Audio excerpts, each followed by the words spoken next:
Good morning, and we will get started.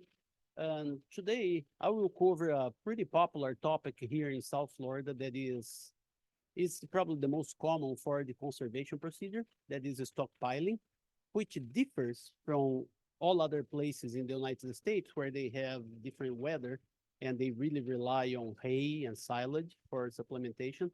While here in South Florida, I think stockpiling is probably the most popular way to preserve forage. Um, I think as I mentioned, one of the strengths that we have in the location that I will focus today, I'll talk a little bit about other locations, is really the weather. But there is no standards for stockpiling. It can be done all different ways, colors, and shapes for the species and locations. For example, if you go to the northern states in the southeastern, tall fescue stockpiling is probably the most common practice that they have, and they primarily use that for grazing during the fall, while they still do not have other sources of forage.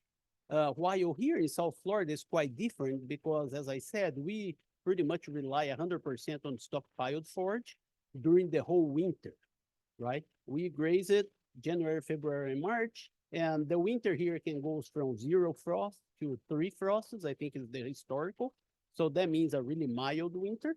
And here we have two pictures of a place in South Florida in January. The other place is not South Florida in January. And I think you can select which one will be South Florida during the winter, right? This is January, and that is the right one, okay? If you have some questions about which one is that, so when you can see, sometimes in January here is warm and nice, and it is in the fall and in any other locations that allow us to really cover this management practice and be successful using stockpiled forage. And another combination that I think is one strength that we have here in South Florida is to have limpo grass.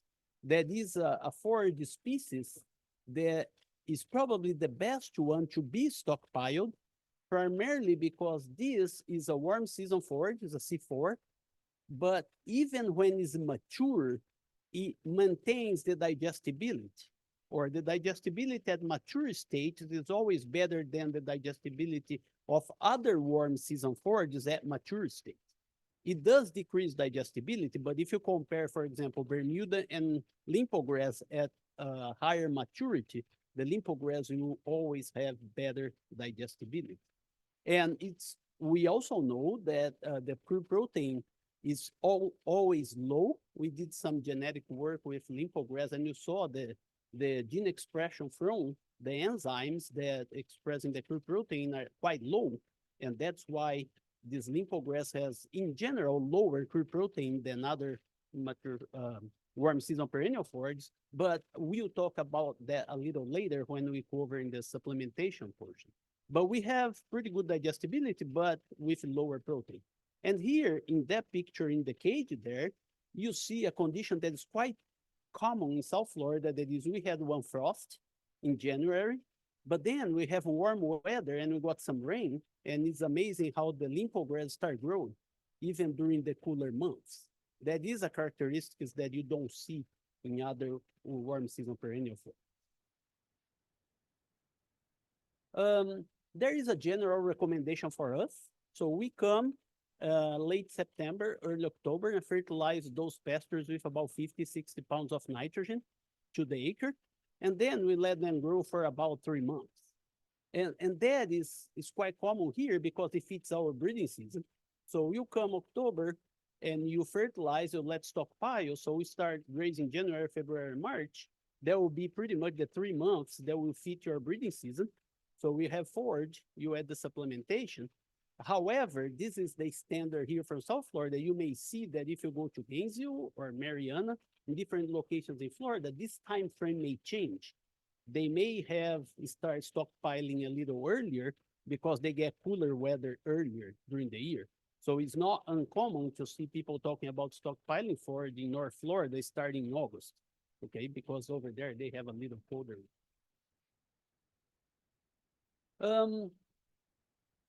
Pre-grazing, I'll give you some information. This is some work that was from Dr. Alau, his master's degree, that we did with Floralta and Gibtuck limpogress. And you can see how this limpogress, even after 16 weeks, is still growing, right? During the stockpiling period. That is not very common for other forages. It's an association with the forage species and morphology, but you see from 8 weeks of stockpiling, 2 months, all the way to 16 weeks, that forage is still growing and accumulating. And that will be also conditional to frost and weather conditions, rain, but you can see the potential there to keep growing even up to 4 months after we stockpile the forage.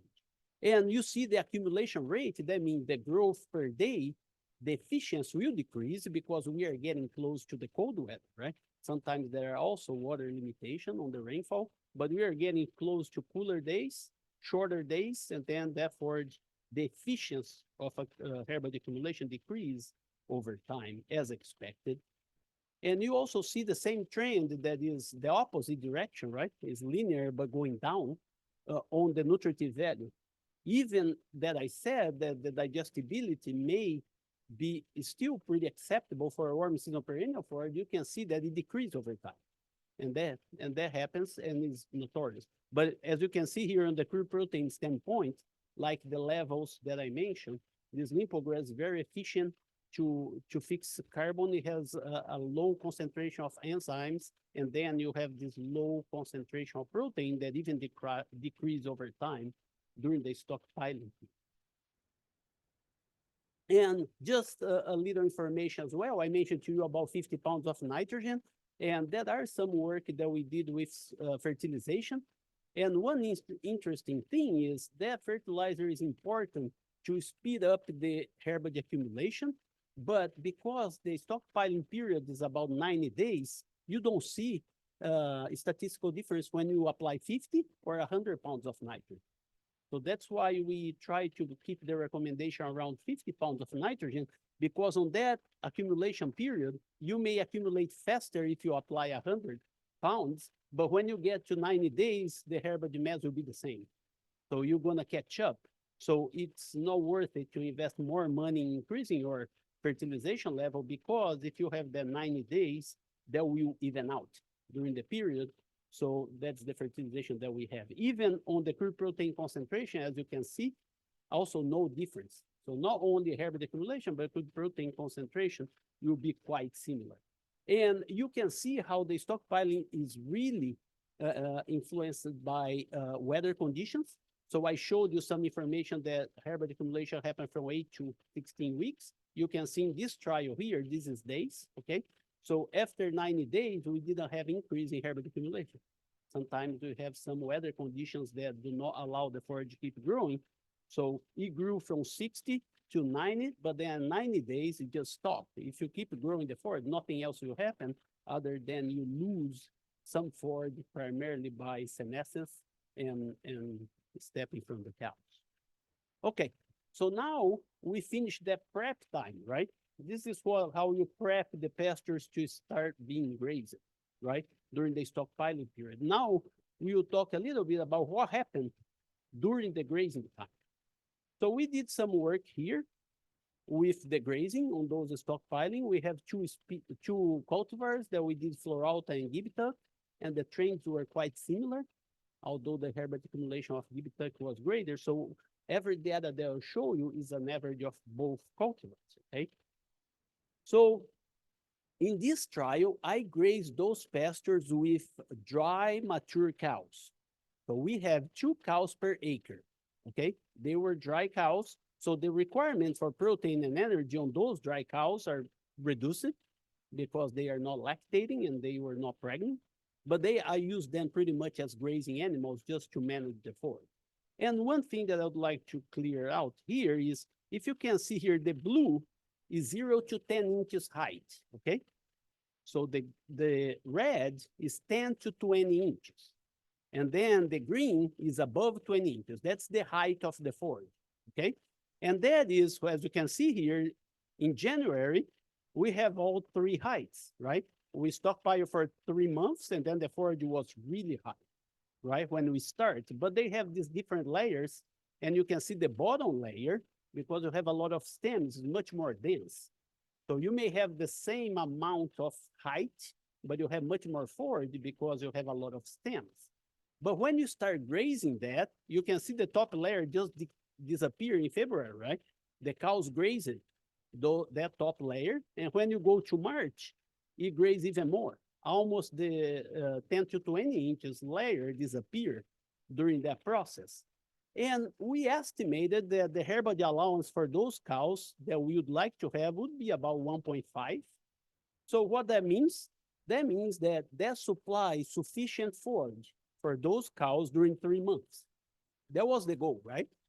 To have forage for the cows during the 3 months. And I think we accomplished that objective based on the herbage mass that we have. Remember, I had 2 dry open cows per acre, okay? So then the other portion of the whole thing is the nutritive value, right? That's the quantity. Now we'll talk about the nutritive value. Same concept here. Can you see the different, but they are not stacked up. They are side by side, but you can see the green is the taller portion of the canopy. And you can see here that taller portion has a lot of leaves. It has much more protein, right? But then when you graze in February, the green portion disappeared pretty much because the cows graze it and go on. In March, same thing. In March, the 10 to 20 layer almost disappeared, as I showed in the other graph. So there is no protein because there was nothing there. And you can see the requirements of those cows were about 8.9, 90% protein. So during January, they were in good shape. But then when you get February and March, those cows need to be supplemented to account for the deficits that they had in protein. When you talk about digestibility, was a similar story of the protein. The layers here, you can see the top layer had about 57% digestibility. That is quite good, right? And then we start grazing, that disappear, and digestibility go down up to 40%, right? And so that is the requirement of the cow here at that time to keep their body condition. So February, March, we need to supplement those cows in order to, although we had quantity, we didn't have enough nutrients to keep those. So those are just pictures illustrating what I just told you. This is that top layer, the green one. As you can see, this is January, it's really green and nice. This is the intermediate layer that you can see still have a lot of leaves, but a lot of stems as well. And then when you go to the bottom, when we finish the grazing season in March, that's what we have. And that is about 80% stems and 20% leaves.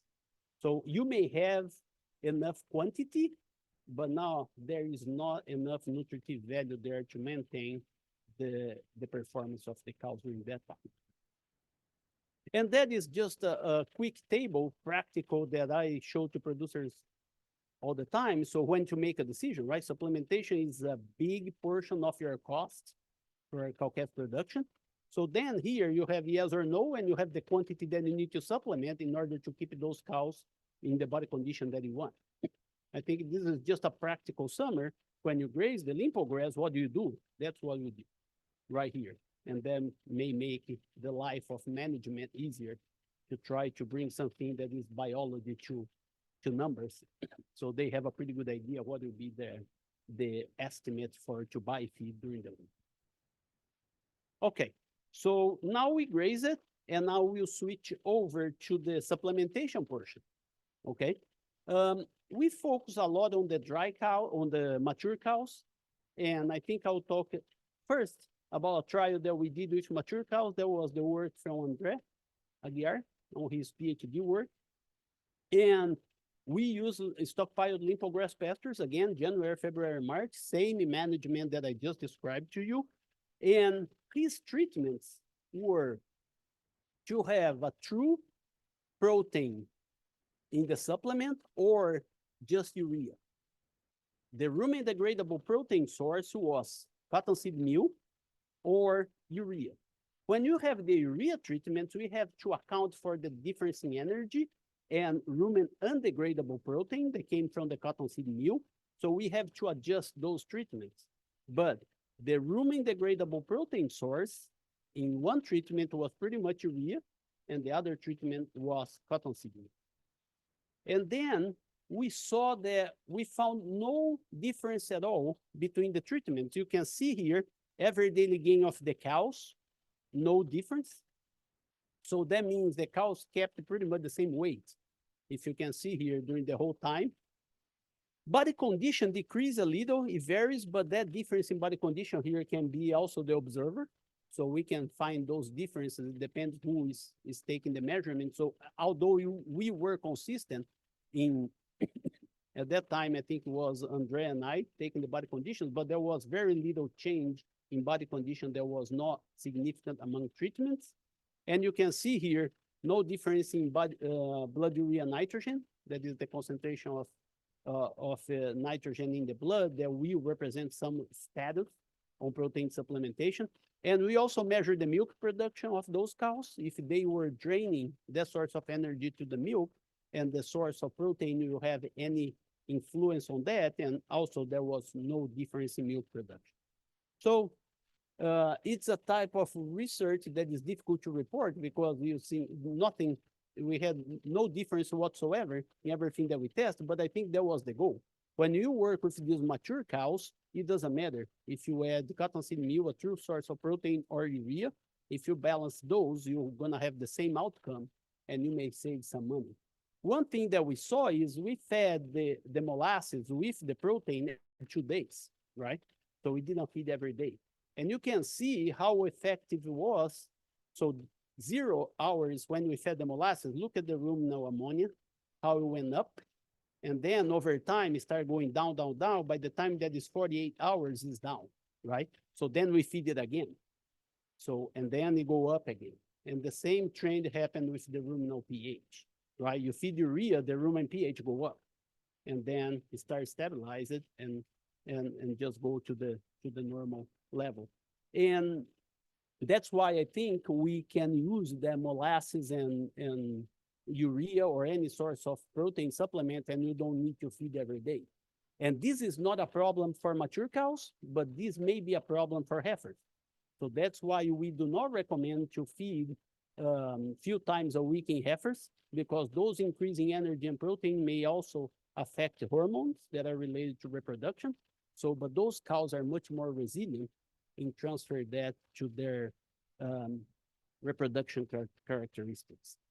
And the last trial on supplementation that I will share to you, although we talk about mature cows in the first one, and now I'll talk about growing heifers, because now we really wanted to have a better reference for weight gain when cows are not, right? They are mature and they are not gaining or losing a lot of weight. So on these heifers, we did some research here where we have stockpiled limpo grass and we have different supplementation strategies. One was no supplement whatsoever. Those were 15-year-old heifers, okay?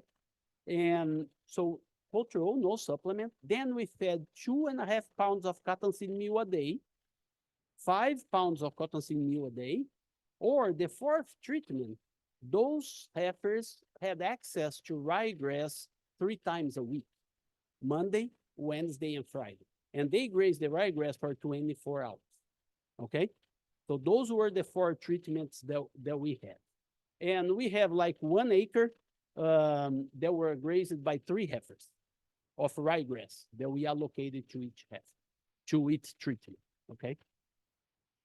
And then you see here the forage mass during the whole season, January, February, March.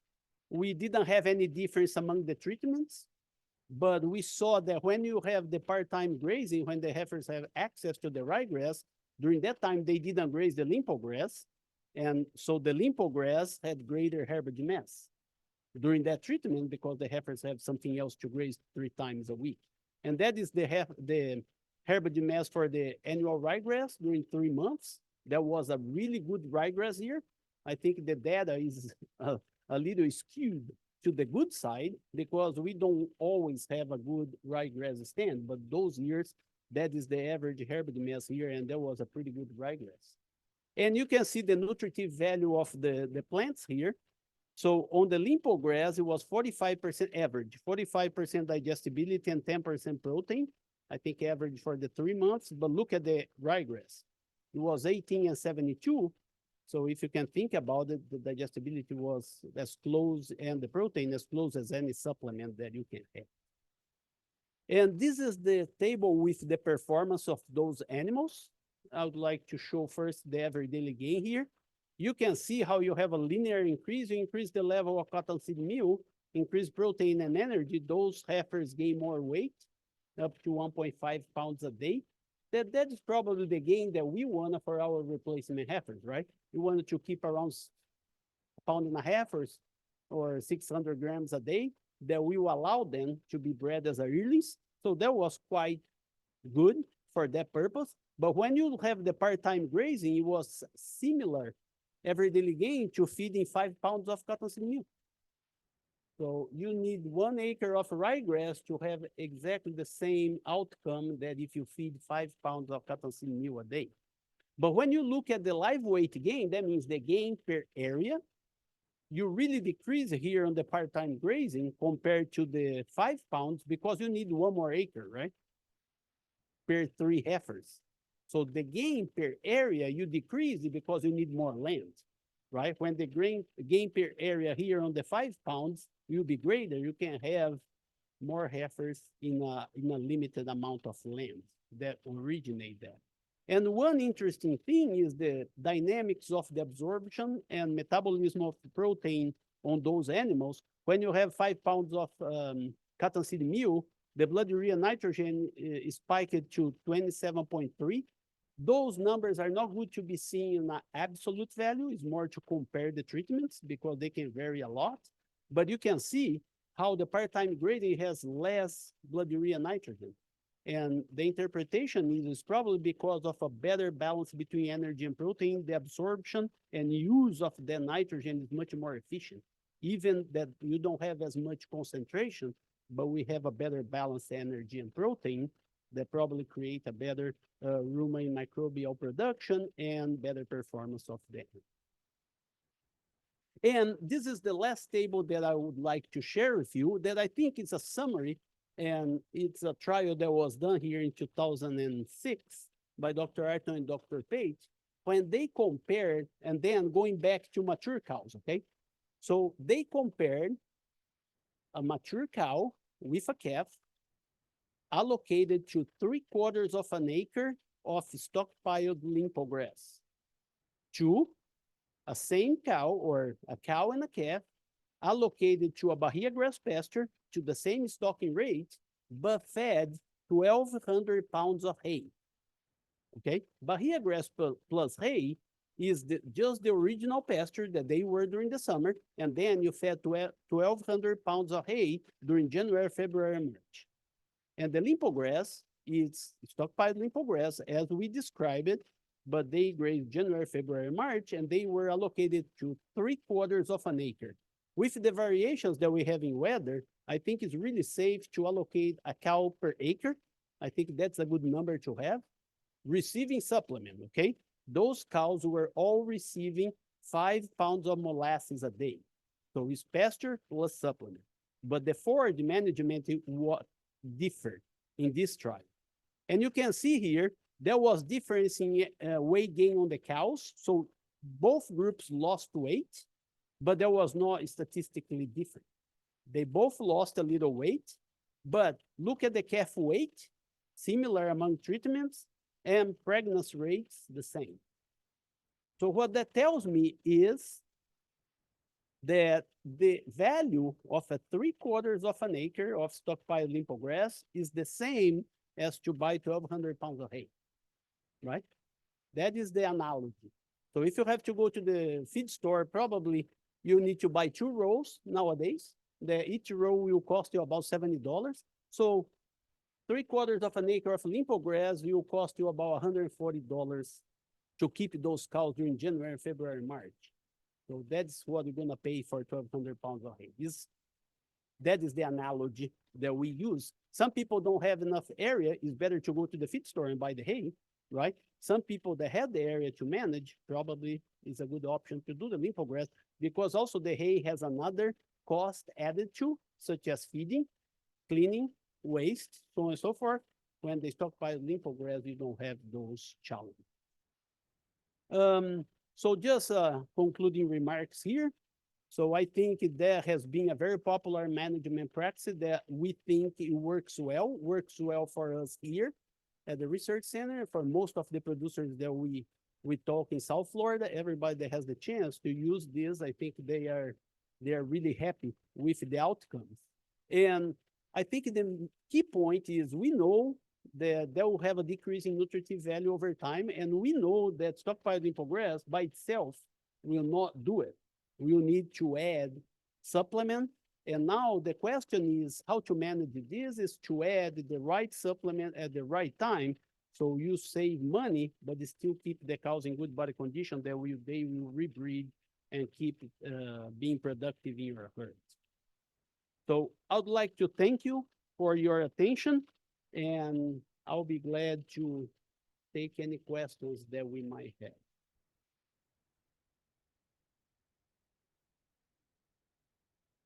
Yeah, the question was about the time that you graze it, the ryegrass. If you leave the cow, the heifers like 3 days on the limpo grass and then move them for another 4 days in the 3 days in the ryegrass and 4 days in the limpo grass, I do think that they will have a difference, primarily because of that graph that I showed you on the ruminal ammonia.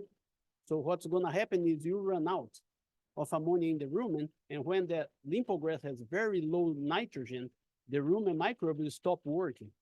So in about 48 hours, they will not be able to digest the low protein limpo grass, so you're going to have that decrease in performance and intake, and then you graze it again, you spike it up. So I think you have much more variation.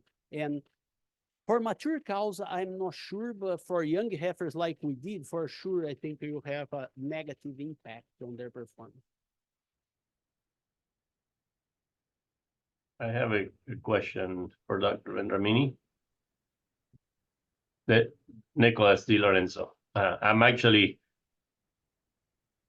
Can you hear me, Yes, Dr. we can hear you, Nicholas. I'm asking on behalf of one of the attendees that recognize my name. I think he's from Argentina, and he asked me to translate his concern into a question. And the question is about lodging during stockpiling.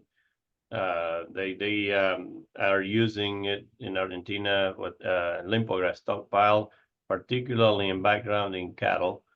And the issue that they appear to have is the waste or the trampling and lodging it. To what extent that's a concern, or how, if there's anything that can be done about it. That would be the question. Yeah, thank you, Nicholas. Just want to confirm, so the concern is on the stockpiled forage. During that grazing period, you have a lot of trampling and lodging, right? Correct, yeah. Then only during the stockpile, yeah. right, it decreased the efficiency, and that is real. We have never done what they call the strip grazing, where the animals will have limited access to the pasture. It incurring much more labor, right, and management, because you have to be moving, and that is perceived. I have never seen any data.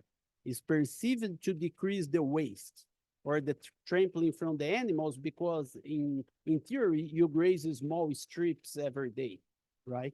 I think it makes sense, but I don't know if you pay off on the management standpoint, right? That you have to set up electric fence or even a physical fence, and then move that fence regularly to avoid the animals to go back and start trampling and stepping on. And that is a concern we see on those mature cows, that they are a little more aggressive and they have a lower requirement. You have seen that they will graze it down even when you look at the pasture and is lodged, is most on the ground, and they come back and eat the whole thing, to the point that we ended up March with a short stubble, right? Those materials that it seems to be wasted when we start the grazing season still go. By March, they are gone. And but I think I will not have a good scientific answer, but I think that strip grazing may help to increase the efficiency of harvesting the stockpile forage. Perfect, thank you. Carlos Siburu is the one that asked the question, and he can follow up with you or with me if needed. But that was a very good answer. Thanks, Dr. Vendramini. Thank you, Nicholas.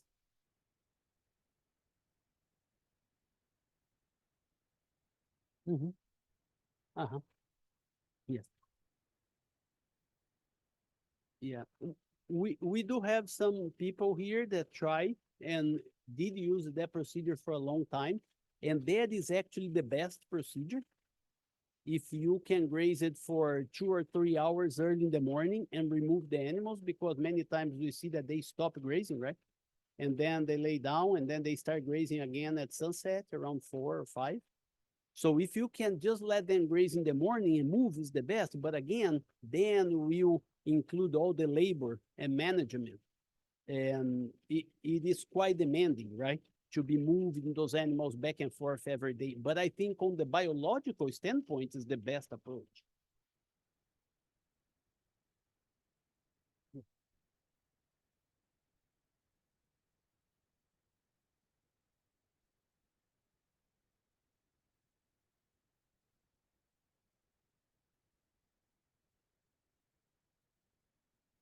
Yes, the question from Nahara was the management, right? If that stockpile we harvest and then we feed, or we let the cows graze it as it is, right? I think because of the background, if you go to northern states or Canada, it's quite popular that what they do, they stockpile and then they harvest as hay and put in a windrow. And then they let the cows graze the windrow. But that is because they have snow, right? So they save the forage from snow, making a big pile so the cows just graze on the windrow and you save the forage. For us here, we don't harvest. And one of the main goals of the stockpiling is to do not have machines and do not need to make those decisions and investment. So we don't harvest, we just let it grow, and then graze it as they are on the field. And if you see a lot of the profile from beef cattle producers in South Florida, we have some that have larger herds that actually harvesting hay and putting up hay and putting in a barn is not feasible, because there are too many cows. You spend a lot of your summer and winter feeding and managing. So then stockpiling come as an alternative for some people that cannot be harvesting forage and feeding and doing all those intensive management practices.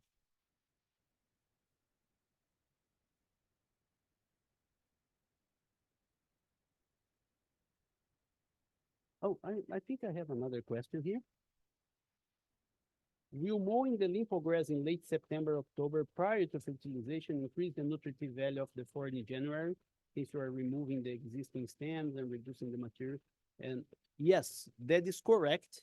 That really increased the nutritive value, because all the new tissue that will come up will be new young tissue that will be vegetative. However, is somehow a risky practice, because you may have little there, but if you mow the whole thing and try to improve the nutritive value, and then you don't have rain in the fall, so you lost what you mow, right?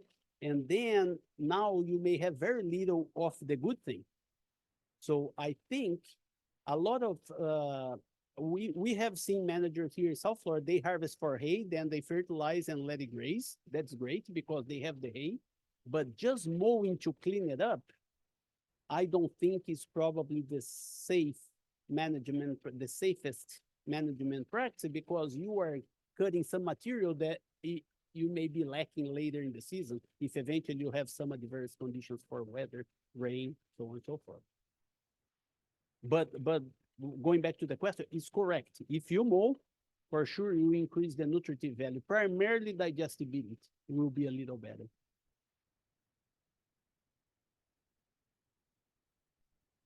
Alrighty, so I just would like to invite you to come back and join us in January on the 9th for Climbing Fern and Brazilian Pepper Management with guest presenter Dr. Stephen Enlow, a weed science and invasive plants extension specialist at the UF Center for Aquatic and Invasive Plants in Gainesville. So as always, whenever I send you the recording for today's presentation, I will share with you the registration information so you can sign up.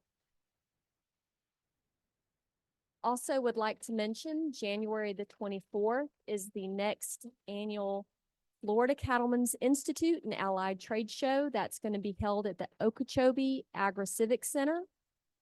Registration is $5 or $10 at the door. And that is a full day program. This Progressive Agriculture Safety Day is for students ages 8 to 18, and it's in Sarasota. And this, I believe, is the second annual one that they have had. A really good program for students. So if you know anyone that would be benefiting from that, please share this with them. If you do not already do so, we invite you to follow us on social media and check out our website. And then if you do not get our weekly newsy emails that tell about all the things going on here at the center, as well as upcoming events, please send us an email to ona@ifas.ufl.edu.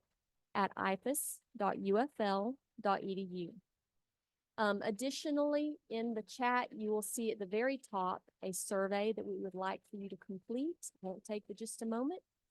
And I think that's all I have for you for today. So thank you again for joining us.